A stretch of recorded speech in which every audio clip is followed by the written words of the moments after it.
Laking tulong talaga ng glass mo na to. Araw-araw ko ito suot. Sabi ng amo ko, ba't daw nag-glass? Sabi ko, kasi nga yung mata ko, ako nang nasisilaw ako sa araw. Sabi ko, ayan o. O diba? Diba yung isa ay parang medyo may kulay yung pinakang lens niya, parang medyo makulay red. Ito okay yung tama lang.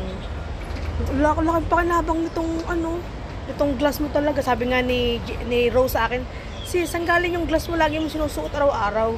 Sabi ko, bigay yun ni Jet. Sabi ko, may isa pa nga ako nun. Oo. May kulay kasi yun. Ito plain, plain. May kulay din naman siya. Kumbaga, may kulay din naman siya. Pero mas may kulay yun. O, diba? Napakinabahan ko talaga siya. Malinaw siya pag sinusuot. Malinaw. Although wala nga yung araw, wala lang. Gusto ko talagang mag-glass. Kasi nga, protection din sa mga hangin at saka sa gabok. Diba? Pag kami nabiyahe ng amo ko. O, diba? Ang lamig kaya. Hmm?